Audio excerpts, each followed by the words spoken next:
trauma is generational. And not until you decide this trauma has to end with me, you will pass those traits to your children, they will pass to their children, and the cycle will always continue. Why am I saying this? Let me give an example of thing like physical abuse, right? You watched your father abuse your mother.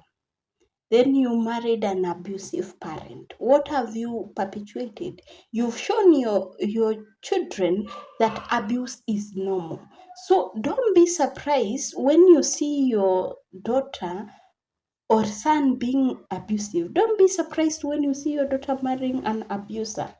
Don't be surprised when you see your son becoming an abuser because they normalized the abuse. Okay, let me break it down further. You see, with trauma, there's something in the brain. We have the upper part of the brain and the lower part of the brain. The lower part of the brain is the brainstem.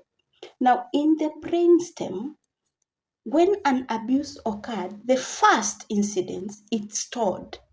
So when an abuse recurrently occurs, it refers to the first incident. A good example, if this child had an abusive father, then they went to school and the teacher is trying to be good to them, and it's a male a male teacher.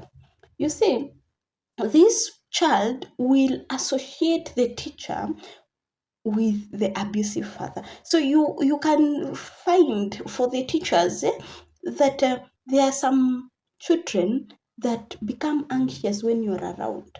They become anxious, they become unruly, they become mad or sad, for example.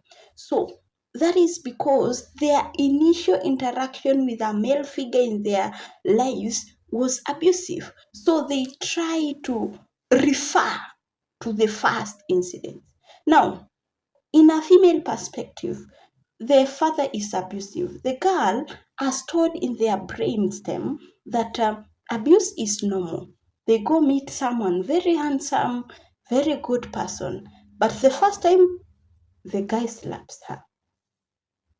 But because she watched and a first incident of abuse was normalized because it was a repetitive process at home, this girl won't see anything wrong with an abusive man. They're the same people who will say it's better an abusive man. I like men who beat me. Without realizing, actually, they are perpetuating the same character because this girl will eventually become a mother. After becoming a mother, anytime, any incidents, the child does something, what's that? You're normalizing to your children that abuse is normal, that abuse is the only solution. I'm not saying you shouldn't discipline your children. There's a difference between abuse and discipline. Okay?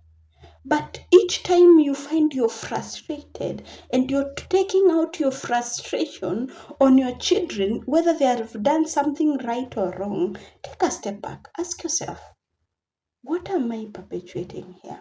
What's this cycle am I continuing? What this cycle am I driving further? Take a step back. Actually ask yourself. Each time you find you're angry, ask yourself. Each time even you have conflict in your relationships, you walk out. You have conflict, you walk out. You have anything, you run away. You mute, you gaslight, you silent treat.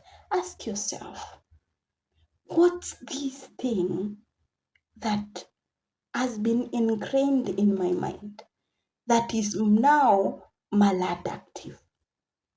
Each time someone does something to you, you want to fight them.